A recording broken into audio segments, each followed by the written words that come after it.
श्रीराम समर्थ. श्री ब्रह्मचैतन्य गोंदवलेकर महाराज प्रवचन सेवा 4 जानेवारी. सद्गुरू गोंदवलेकर महाराज सांगतात की नाम कसे घ्यावे.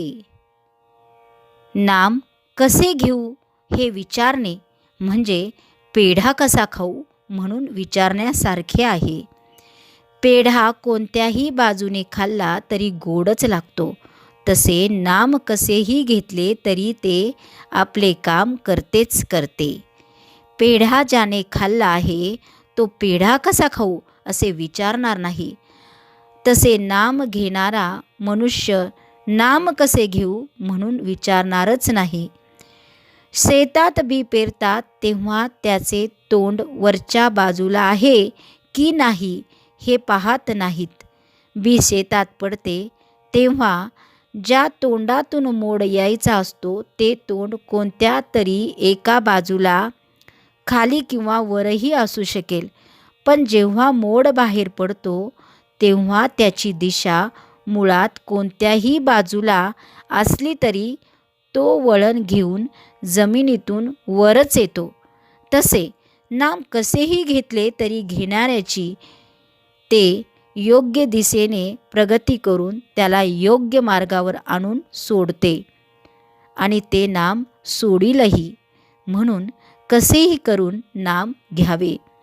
नाम घेताना कोणती बैठक असावी किंवा कोणते आसन घ्यावे हा प्रश्न म्हणजे श्वासोच्छ्वास करताना कोणत्या तऱ्हेची बैठक असावी असे विचारण्यासारखा आहे.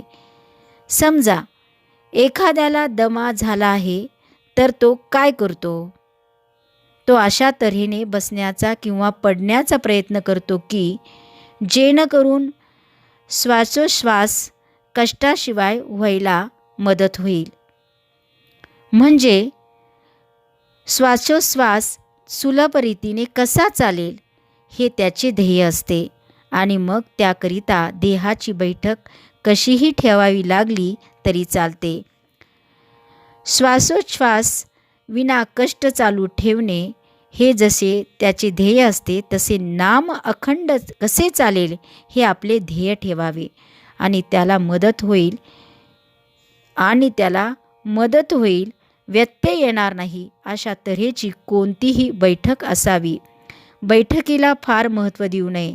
समजा आपण पद्मासन घालून नामस्मरणाला बसलो.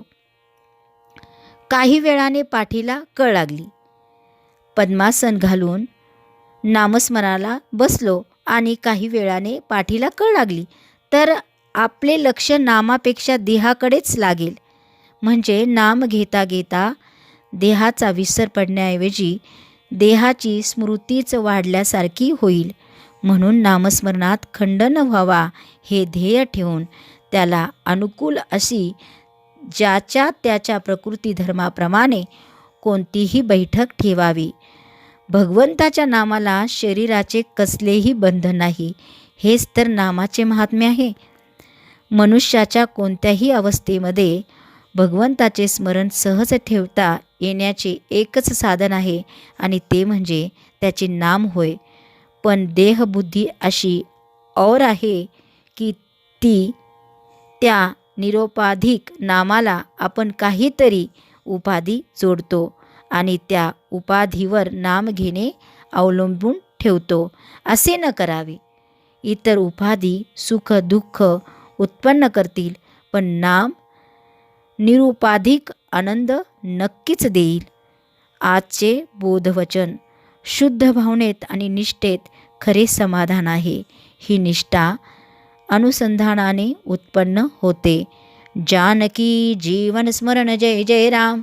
श्रीराम जय राम जय जय राम.